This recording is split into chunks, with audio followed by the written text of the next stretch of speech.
பார்த்து கேட்கறமா இல்ல ஒரு கைதட்டல் கொடுங்க. அதனால தான் நான் ஒரு கவிதை எழுதினேன். சத்தியமான வார்த்தை. நான் ஒரு சமயத்தில் ஒன்று எழுதினேங்க. ஆப்பிள் போனாகவும் இருக்கிறது, கனியாகவும் இருக்கிறது, ஆனால் ஏழைகளுக்கு மட்டும் இன்னும் கனவாகவே இருக்கிறது. சபா சபா சபா சபா. வாழ்க்கையில போராடிட்டு இருக்கிறாங்க. இல்ல ஒரு நல்ல கைதட்டல் கொடுங்க. அண்ணன் சொன்னது ஒரு அற்புதமான விஷயம்.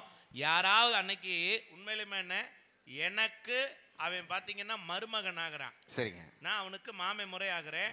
ஒரு கல்யாண வீட்டுல பார்த்துட்டு என்ன கேட்கறான், நீங்க ஃபேஸ்புக்ல இருக்கீங்களா, நீங்க இன்ஸ்டாகிராம்ல இருக்கீங்களா, நீங்க ட்விட்டர்ல இருக்கீங்களா, நீங்க எதுல இருக்கீங்க அப்படின்னா, டேய் நான் உனக்கு மாமனா இருக்கேன். ஓ எதுவா இருந்தாலும் வாட்ஸ்அப்ல வாங்க பேசிக்கோம்ட்டு போறான். யோசிச்சு பாருங்க. முடிஞ்சு போச்சு. இதுல எங்க பொறுப்பை பாக்குறது? எங்க இருக்கு பொறுப்பு? உண்மையிலே நல்ல செய்தியை கைத்தட்டி வரவேற்கின்ற கொத்தைய மக்களே, வாழ்க்கையில பணம் இல்லைன்னா எதுவுமே இல்லை, காதல் இல்ல, அன்பு இல்ல, எதுவுமே இல்ல. அந்த பணம் எப்ப வரும்? உழைப்பு இருந்தா தானே வரும்.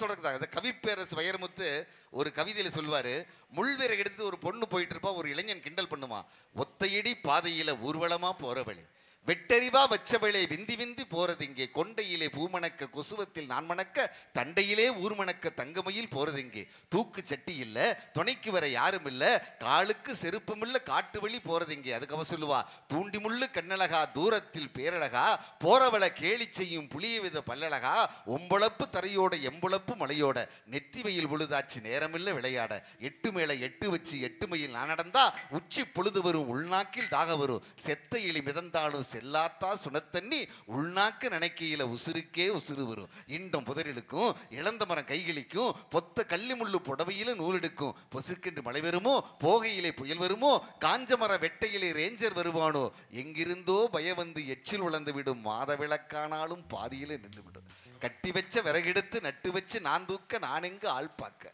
மாலையாச்சேன்னு மந்தையில விறகு வச்சா மங்கையத்தான் பாப்பாக, பச்சை விறகாச்சேன்னு பாதி விலை கேட்பாக, கேட்ட விலைக்கு வித்துப்புட்டு கேள் விறக வாங்கிக்கிட்டு, முந்தானால் கத்திரிக்கா முந்தியில ஏந்திக்கிட்டு குடிசைக்கு நாம் போனா குடி தண்ணீர் இருக்காது, என் வீட்டு அடுப்பெரிக்க எனக்கே விறகு இருக்காது, பின்ன எப்படா காதல்னு காதல்ல வறுமையில் புதைத்துக் கொள்கின்ற இந்த உலகத்துல பணம் இல்லைனா எது இல்லை, அதான் உழைப்பு தேவைன்னு சொல்றதுக்காக நாங்கள் வந்திருக்கோங்க. அதை வந்து கேப்டன், அதாவது அற்புதமான ஒரு நடிகர், உங்களுக்கு தெரியும், மனிதர்களில் பல நடிகர்கள் உண்டு, மனிதர்களில் பல நடிகர்கள் உண்டு, ஆனால் நடிகரில் ஒரு மனிதர் இருந்தார் என்று சொன்னால் அவர்தான் கேப்டன் விஜயகாந்த் என்கின்ற மாபெரும் கலைஞன். பணத்தை கொண்டு போய் கொடுத்த அந்த அன்பு எப்படி அந்த உழைச்சு போய் வந்து சந்தோஷமா கணவன் மனைவியோட வாழ்றப்ப, மாலை கருக்களில் மாலை கருக்கும்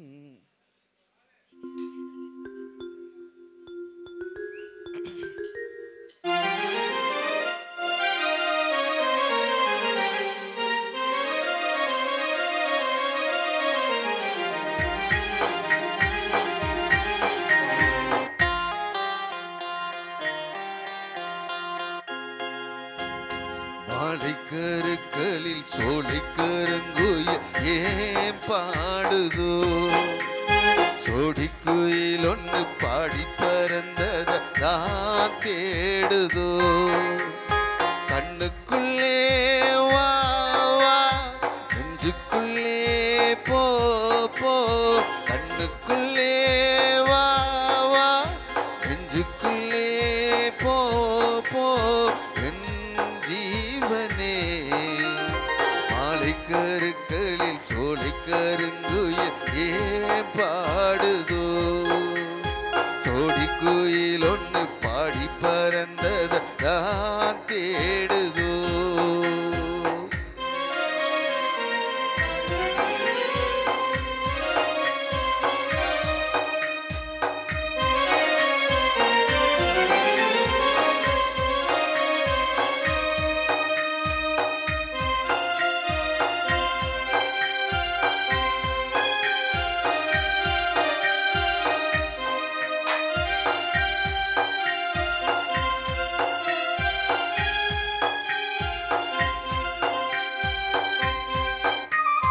கண்ணுன்னா கண்ணல்ல கனம்பும்மோ, கதை பொண்ணு சொன்னதென்ன, பொண்ணுன்னா பொண்ணல்ல தேவமங்க பூமிக்கு வந்ததென்ன, கைவளையோ நாவளைக்க நீ வருவாய், நான் ரசிக்க காவேரி ஆத்துக்கு கல்லில்லன, கஸ்தூரி மானுக்கு நெஞ்சில்லன, நான் போடவா மாலை கருக்களில் சோலை கருங்குயில் ஏன் பாடுதோ, சோடி குயில் ஒன்று பாடி பறந்தத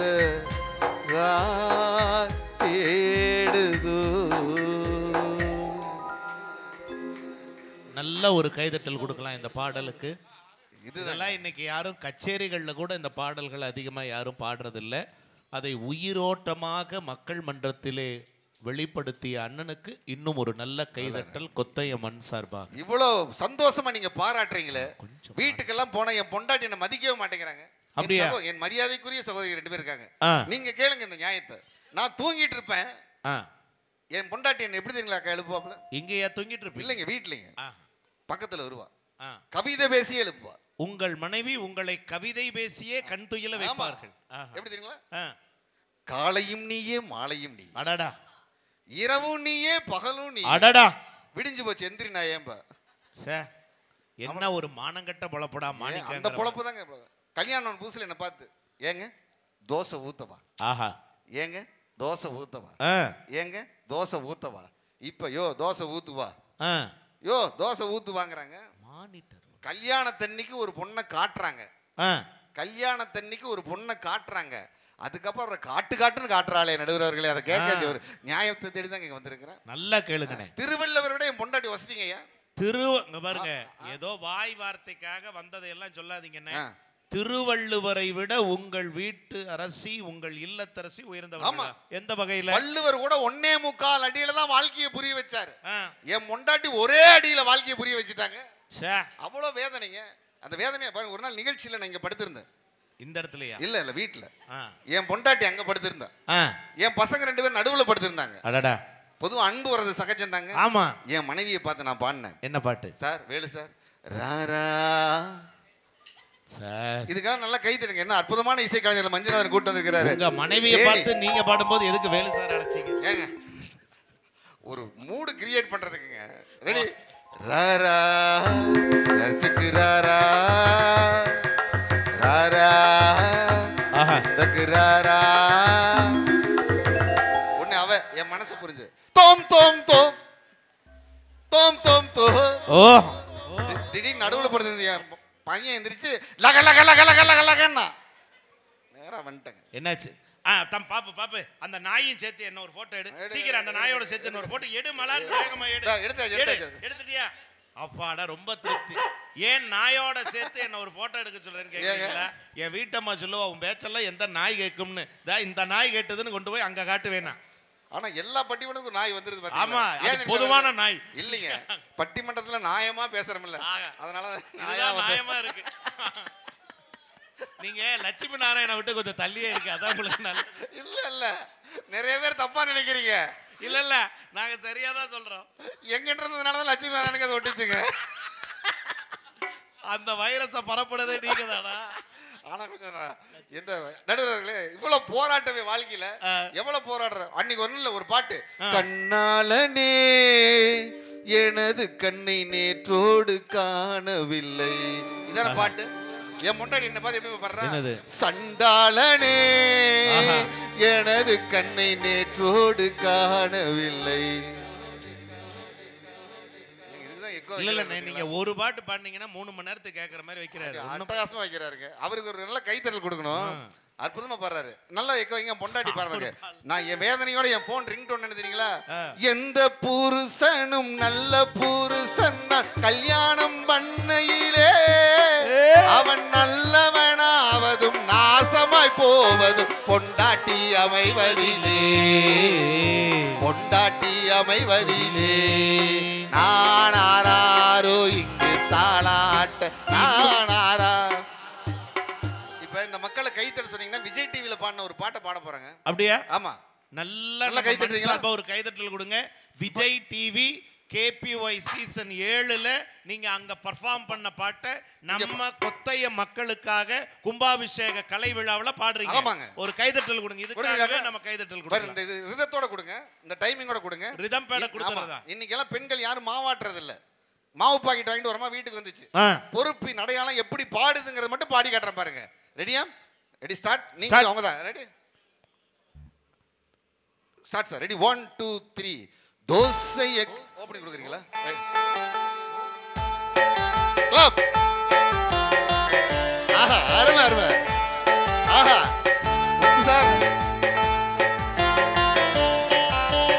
தோசைய கல்லுல ஊத்தி புட்டு புருஷனை கூப்பிட்ட ஆள விட்டு எம்புருஷ தோசைய தின்னு புட்டு ஓடிட்டா ஊற விட்டு ஆக தொலைஞ்சது ஊட்ட விட்டு தோசைய கல்லுல ஊத்தி புட்டு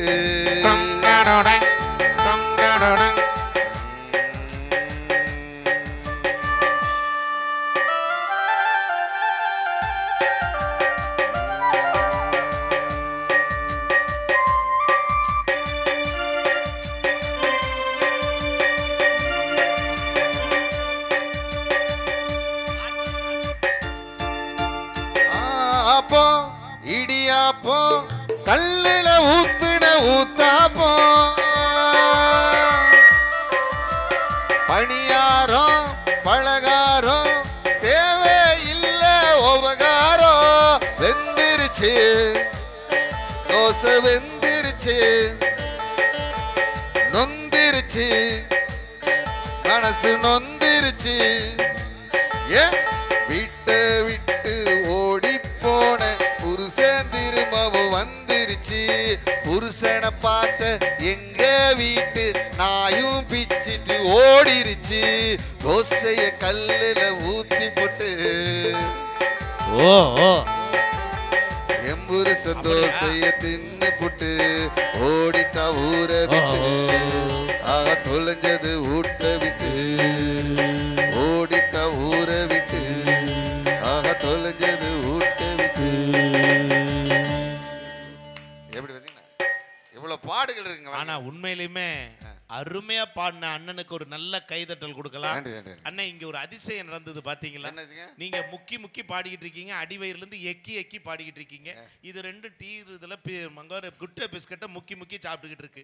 அதுலயும் பாருங்க அதை உடஞ்சிராம எடுத்து அது உறிஞ்ச உறிஞ்ச இது டம்ளர்ல இருந்து பாதி டீ காணாம போகுதுன்னா இது என்ன? இவங்க ரெண்டு பேரும் பிஸ்கட் சாப்பிட்ற பத்தி எனக்கு ஒரு கவிதை. என்ன கவிதை?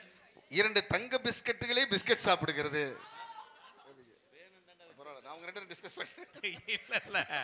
இவங்க ஆனா கொத்தையம்மன்ல நல்லா இருந்தாங்க. அண்ணன் அந்த டம்ளரை கையில கொடுத்துட்டு போயிட்டாரு. நான் இப்படியே வச்சு எந்த பக்கம் வந்து ஊத்துவாருன்னே தெரியாம இப்படியே இருந்தேன்.